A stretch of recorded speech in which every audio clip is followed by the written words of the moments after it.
Oh my God, don't say it like that. Okay. So my lovely wife here has chosen her top 3 favorite fragrances for men currently in the year 2023. And she's gonna give you which ones are her top. I'm gonna give you guys a breakdown on these.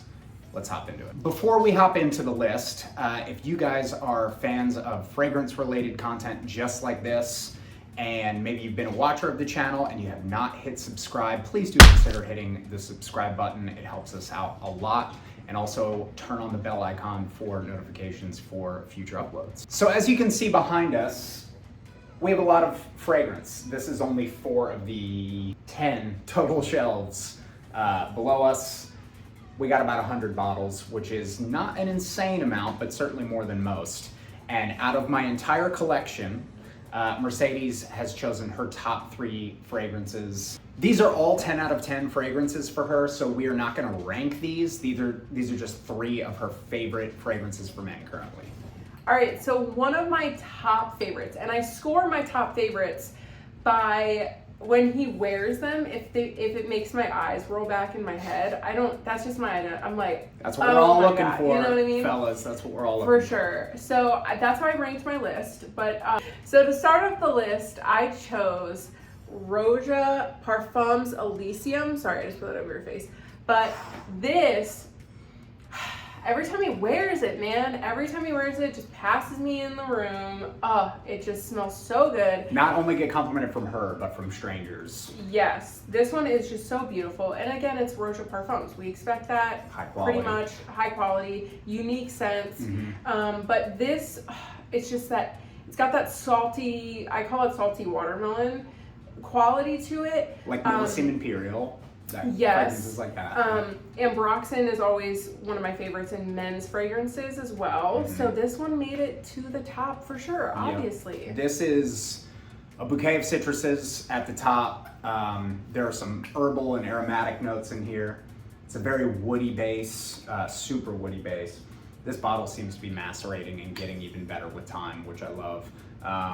But this is one of my favorite fragrances of all time for the warm weather. You cannot go wrong with Elysium if you're looking for a fragrance that is in that Aventus vein, but is not a copy by any stretch. Just one that's gonna separate you from the rest, that's going to garner you compliments, that's gonna make you smell sophisticated, professional, frankly, a bit wealthy.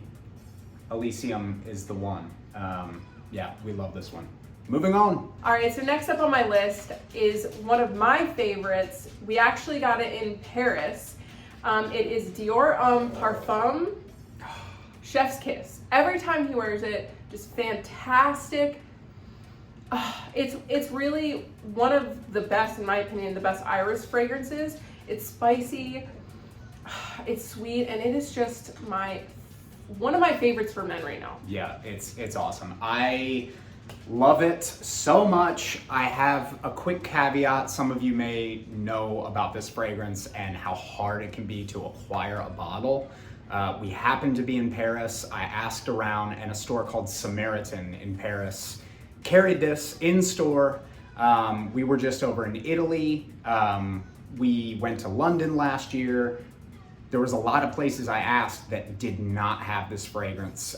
But in Europe, you can order this online, or if you make a trip over to Europe, be sure to look out for a bottle of Dior Homme Parfum. It is the most masculine, metrosexual fragrance possible.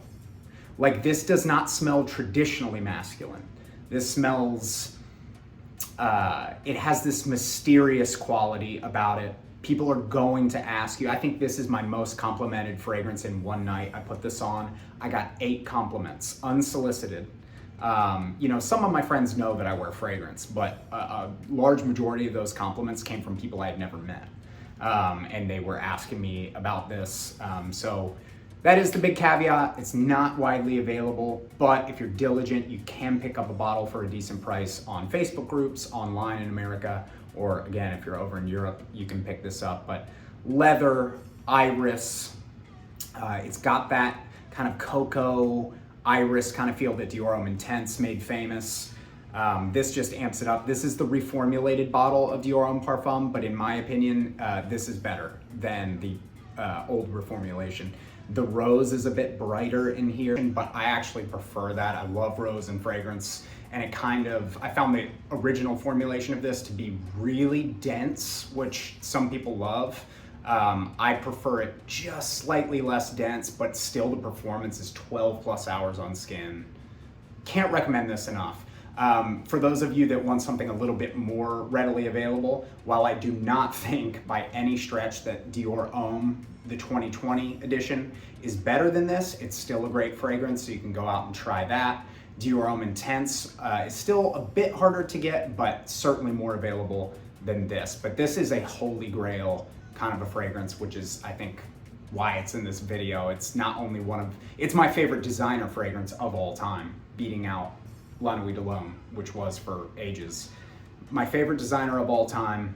The performance is there, the compliment factor is there. This gives me a boost of confidence, unlike anything else that I've tried. So next up on her list was Dior Homme Parfum. My third and final choice. I could not mention it just because we got it in Paris. It's such a special scent to me. It is Parlez-moi de Parfum, Wake Up World. And again, I measure this by the eye roll that I get when he wears it. This is the eye roll factory. Yes, one. I love a good eye roll. I thought this would be hyped. Based on like the performance and the scent profile, it's an Ambroxan bomb, but it's unique. Like, I thought it would be kind of a hyped up fragrance, but this is still a hidden gem, so. It is, and I tend to like, for men, I like the ambery, spicy fragrances, and I'd say this one, I mean, obviously you can just look at my top 3 for men, but this one does something to me every time. Yeah, it's super contrasting, so it's very fresh. You get citruses at the top, but then you get a bunch of different wood molecules and Ambroxan in there. So I don't know, it's got a very throwback vibe as well. I know some people have compared this to Minotaur, a fragrance back in the 90s. It also reminds me a lot of Lafayette Street by Bond No. 9. This is quintessential like clubbing fragrance, in my opinion. Oh, for sure. It's loud, it's fresh, it's seductive, yeah, alluring. You're gonna get asked what you're wearing with this fragrance, and I think there's a common theme here with the ones that you really love. Yes. And the fact that I get complimented. All 3 of these are big compliment getters, and there's a reason for that, and there's a reason that those 3 are your favorites as well. So this is the third one, Parlez-moi de Parfum, Wake Up World. Price point on this is fantastic. This is a 50 mil, and I believe I paid in Europe about 110 pounds. So translate that to US currency, but or wherever you are in the world. But a fantastic option. Is not going to necessarily break the bank if you're in the market for a niche fragrance in this price point and a style of niche fragrance like this. Yeah, the quality's great, packaging is cool, and yeah, awesome top 3. I love wearing every one of the ones that she picked. I had some inclination of what they'd be. I don't think I thought Dior Homme Parfum would necessarily be on this, but because I wear it so infrequently. Right, but that's what makes it so special. That's true. Okay, that's true. But anyway, thank you guys for tuning in. Thank you for watching Mercedes' top 3 men's fragrances. Currently, I'm sure this video will be posted again with 3 different options because, like I said, we got a lot back here, a lot to go through, and there's a lot that you love. Yep. So, agreed. Anyway, thank you guys so much. Take care of yourselves, and we will see you soon.